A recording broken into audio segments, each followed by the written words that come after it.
What's up guys, my name is Ace, and today we're going to be doing another tier maker list for Black Ops 6. Last time we did the Black Ops 6 maps that are currently in the game, and I ranked those. Now we're going to be talking about primary weapons. I'm not covering secondaries here just because I don't really know how to fit them in with primaries while also differentiating them between themselves, so it just doesn't really make sense in my eyes, so we're just focusing on primaries. And just like with every one of these lists, of course, this is largely subjective. This is just my list. It's okay if you guys disagree. I will be backing this up with some reasons at least for these, but it's totally fine if you have a different opinion on that. And without further ado, let's dive right into it with the assault rifle category. And we're going to start off with the XM4, and we're starting off strong here. It's S tier in my opinion, and the reason behind this is not necessarily because it absolutely dominates everything with a time to kill potential or anything, but it's just good at absolutely everything in the game. There isn't a single bad stat on the XM4 in my opinion, and therefore it's just S tier. It's so easy to use, anybody can pick it up and do well with it, so that makes it S tier in my eyes. Next up, for the AK-74, I consider this to be a B tier assault rifle in this game right now, and it's not that it's horrible. I can absolutely use it and do fairly well with it, but just relative to the other assault rifles in the game, I consider it to be B tier. It does have a solid time to kill potential, but it's not the best anymore, and it does have a fair amount of bounciness with its recoil, which makes it a bit difficult to control at longer ranges compared to some of the other assault rifles. So overall, yeah, it's just a solid B tier for me. After that, we have the Ames 85, which is the competitive assault rifle, so you might be thinking this is definitely S tier, but no, in my eyes, it's an A tier assault rifle. It's very good because it's so accurate, but it doesn't have an amazing time to kill or headshot potential behind it. And if there were no bans or GAs in competitive, the Ames 85 wouldn't be the gun that would be used in competitive. It would likely be the XM4 or one of the other ones that'll end up in S tier here. So I don't think it's bad, but I also don't think it's the best by any means. Then we have the GPR-91, which started off really rough, and they have been improving it bit by bit. It has been seeing little buffs here or there throughout the year, and I would say it started in like a D or C tier for me. Now it's probably up to a B tier. I still don't consider it to be an amazing gun. I can perform well with it. It definitely has a few things going for it for sure. It is designed to be, in a way, sort of like a hybrid between an SMG and an assault rifle, but it just isn't quite good enough yet in my eyes to make it to an S or A tier, even though I can perform just fine with it. So I think just like with the AK, it's just a solid B tier for me. Then we have the Model L, and I think it's a similar story here. It's not a bad gun by any means, especially with rapid fire. I think the Model L is quite solid, but you really need rapid fire just to make it really competitive with many of the other guns. And as a result, again, I just think it's a B tier gun. Not bad, not great. Then we have the Goblin Mark II, which after all of the buffs and nerfs and everything that's been happening over time, they've done quite a bit with this. It has really settled into being one of my favorites. I am really biased here because I love semi-autos and I have a really solid trigger finger as well, so I'm capable of reaching the cap for this. So like I'm tempted to put it S tier, but I don't know, it is a bit trickier to use than like an XM4 for instance, so I think I'm gonna land on A tier with the Goblin. I could totally understand people putting that lower on the list if you're not really comfortable with semi-autos, but it's in a very good state for semi-autos right now if you've got the trigger finger to back it up. Then after that, we have the AS Val, which launched in a really powerful state early on, but then they have nerfed it a few times. It's usually pretty minor nerfs, although recently it saw some minor buffs to bring it back up a little bit. I think this gun gets a lot of hate in this game, some undeserved hate as well. Some people say it's like absolute trash. I disagree with that. I think it's an A tier assault rifle. Maybe it's that fire rate being nice and forgiving, the integrated suppressor, the iron sights are excellent as well. Maybe that for me pushes it from a B tier up to A tier, but I do really like the AS Val, but not enough for it to be A tier.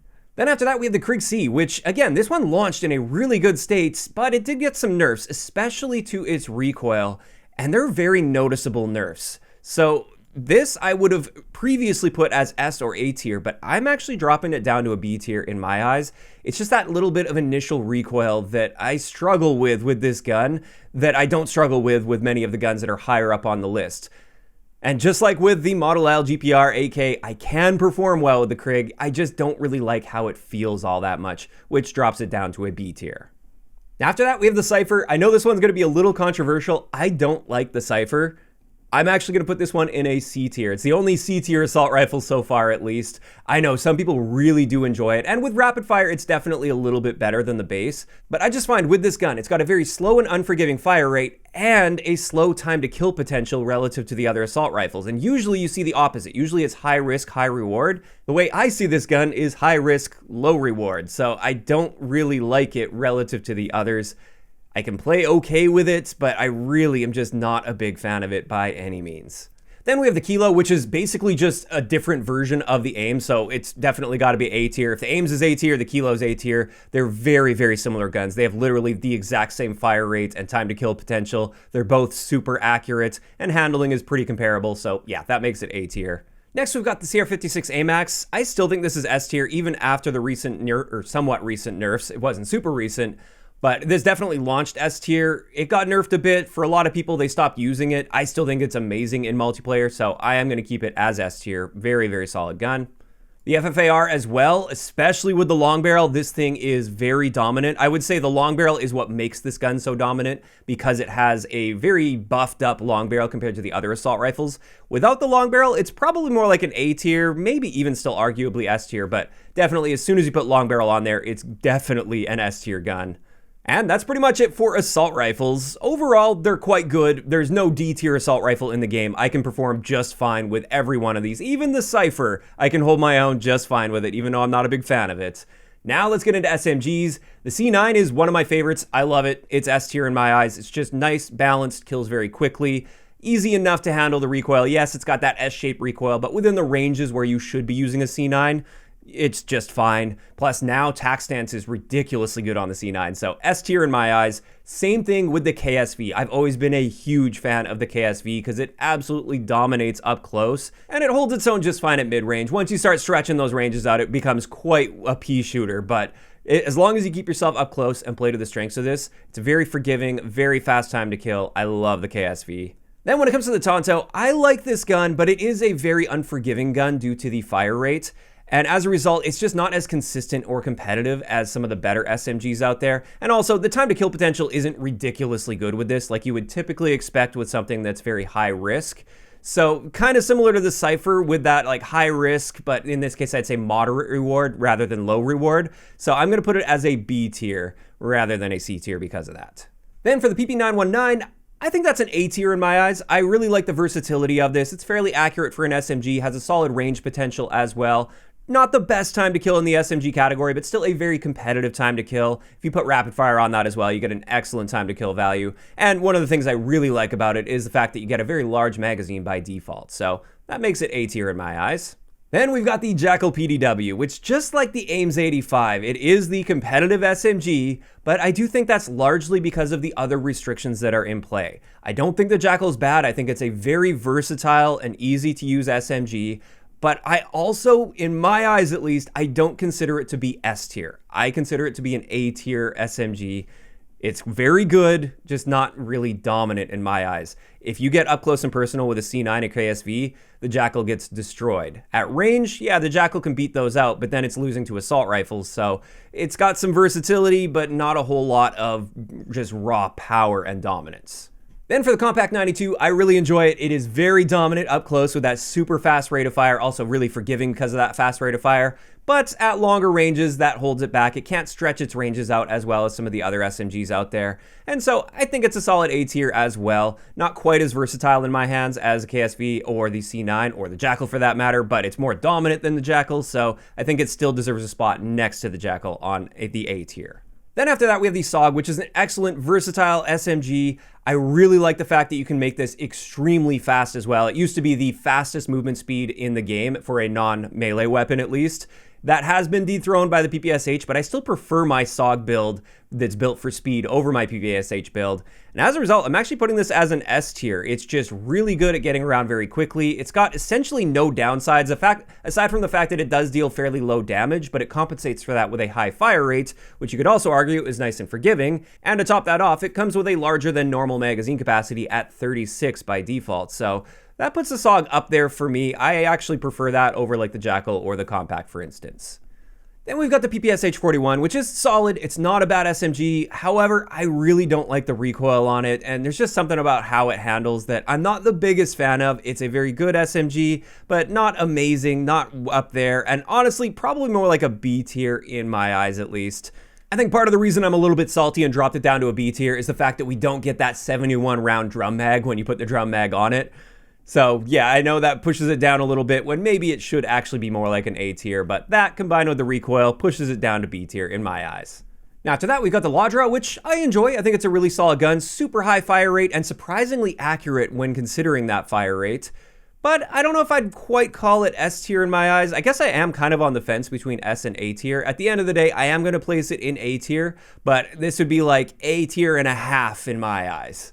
And then finally for the SMGs we currently have, we have the LC-10, which isn't the fastest killing SMG out there, but it is extremely versatile, even more versatile than the Jackal in my opinion, and it really excels with rapid fire, I find. It's super accurate even with rapid fire, and in my hands, it just works really well. So this is one of those cases where, like, if I'm being super objective and I'm comparing it with like a Jackal, I should probably put this A tier, but just based on feel and throwing the subjective elements into it, it's S tier for me. It really just works in my hands, and that's why it gets bumped up for me. Now, let's get into the LMG category, and the PU-21, I would say, is probably the best LMG in the game overall, objectively speaking, but I don't know if I'd call it S tier just because of the pacing of this game. LMGs, in my eyes, are just not going to compete at a really high level with SMGs and assault rifles. So I am going to put it A tier, but I do really like the PU-21 for a change of pace. For the XMG, it's solid. I can do well with it, but it doesn't really stand out as much as the PU-21 in my eyes. So it's a B tier LMG for me. And it's a similar story with the GPMG. I can perform well with it. I do enjoy using it from time to time as well. It is fun to use, but it's not really a standout, so it's a B tier. Whereas the Fang, I just really like it. This is one of those guns that hits really hard. I love using it with a belt mag, especially with the slow rate of fire. I basically never overheat this gun, and therefore I feel like I can just run around with infinite ammo, it feels like. It's very accurate, hits super hard. It's a bit unforgiving with fire rate, but it's not too bad in that area, and I just really enjoy it, so I'll put it right up there with the PU-21 for me. Next up, we have shotguns, and keep in mind, this is coming from the perspective of somebody that doesn't play face-off very much. I rarely even touch the shotguns. I don't even know if I've max leveled all of the shotguns in the game. But for the Marine SP, out of all of them, it's the best one. I'm going to put it A tier. It really doesn't compete super well on non-face-off maps as like an S tier gun, but you could call it A tier, I think. ASG-89, a little bit worse in my eyes. It's not terrible, it's usable, but I'd call it a B tier. And then the Maelstrom, I love slugs on the Maelstrom, but then again, there's far better guns out there that do a somewhat similar thing to the slugs on the Maelstrom, and without slugs, I really don't like this shotgun at all, so I'm actually going to put it C tier. I'm tempted to bump it to B tier just due to the slugs, but I don't know, it's just not special enough in my eyes to make that happen, so it is going to be our second C tier gun on this list. And with that, we can now get into Marksman rifles, and the SWAT 5.56 is pretty okay. It's not my favorite burst gun in the game, so I'll put it as a B tier. I guess you could also factor in the conversion kit, the Grau conversion kit on this. It's still solid enough in the game, but they did nerf it fairly heavily. It was totally broken and overpowered when they first brought it, but they've toned that back quite a bit to the point where it doesn't change my ranking. I still consider it a B tier gun. Then with the Sarkov 7.62, absolute headshot machine. I really enjoy it for going for those headshots. It's super satisfying to get those kills, but it's also extremely unforgiving. And if you're not hitting those headshots, you're not going to be competing super well with it. And as a result, I think it does deserve a B tier spot here. Then for the AEK, it's not an S tier, but it's better than the SWAT in my eyes, and therefore that brings it up to the A tier at least. It's a solid burst gun, and also I actually really like the full auto mod on it as well, so that keeps it in A tier as well. Now we have the DM10, which after all of the adjustments to the semi-autos and the buffs that this saw, it's an S tier gun in my eyes. I really do enjoy this now. Again, maybe a little biased because I like semi-autos, but this is my list, and in my eyes, the DM10 is right up there as an S tier gun. And the TR2 also saw some recent buffs, and it's much, much better than it once was, but not quite as good as the DM10 in my eyes. I would consider it to be an A tier gun in its current state though. It is very solid and definitely has a lot of potential behind it. And then finally, for the Marksman rifles, we have the Essex Model 7, which is more like a quick-scoping sniper rifle than a Marksman rifle in this game. It's more of a one-shot kill weapon, and it's just very good. I would put this as an A tier. It's not the easiest gun to use. Like, put this in the hands of the average player or a below-average player. They're going to suck with it, most likely. But in the right hands, this thing can be very deadly. For me, I'm pretty decent at quick-scoping, but not like top tier, so this is never going to be an S tier gun for me. But I would definitely call it A tier, and it's fun to use. That's another thing I should mention, is it's just fun. Now, finally, we have snipers, and I'll be the first to admit, I don't really snipe much in this game. I don't think the regular 6v6 multiplayer is super well suited to the sniper balance in the game. It's mainly just due to the map sizes being quite small, combined with the movement being crazy fast. So I'll share my opinion on these, but I don't know if they really hold much water just because I don't use sniper rifles all that often. For the Frostline, I'd probably throw that as a B tier. It's not amazing, not horrible, it's usable. For the SVD, definitely at least A tier. You could make an argument for S tier. I'm actually surprised this now hits as hard as it does, considering it's a semi-auto with a reasonably fast fire rate as well. And then the handling stats are pretty solid on it too. So I actually think the SVD is way better than the other snipers in the game, but for me, still not quite an S tier gun, just because I don't like sniping. The LR762 I'd put right there with the Frostline. It's okay, it's not bad, at least it hits nice and hard, but it does fire quite slow as well, so fairly unforgiving. The HDR, first D tier on this list. I hate the HDR in multiplayer. It's amazing for Warzone, or at least it was. I haven't played Warzone recently after it got nerfed, but for multiplayer, it's just awful in my eyes. It is probably the worst primary weapon in the entire game, or I consider it to be the worst in the entire game. And then we have the AMR Mod 4, which, I mean, it feels wrong to put this side by side with the SVD, but it also feels wrong to put it side by side with the Frostline and LR762, because I think it's better than those, but clearly worse than the SVD. So I think I'm actually going to change my ranking here. I do think the SVD probably deserves a spot as an S tier gun, just because of how it's tuned relative to the other sniper rifles. Now, does that mean that I could use the SVD just as effectively as I can use the XM4 or a C9 or FFAR? No, probably not, but that's where the subjectivity comes in with this list. And like I said, it just feels wrong to put the SVD with the AMR, but the AMR doesn't belong with these, and these don't belong any lower than B tier, so that's where we're gonna land with it. And there we go. That is my tier list for all of the primary weapons that we currently have in Black Ops 6. And as always, this is where I want to hear from you guys in those comments down below. How do you feel about my list? Are there any items on this list that you strongly disagree with and think should be like on the totally opposite end of the spectrum? Or for the most part, are things like within a tier or so of where you would place them? Just let me know those thoughts down below. If you enjoyed this one, a like rating is always appreciated. And don't forget to subscribe for more if you haven't already. I'll talk to you guys next time.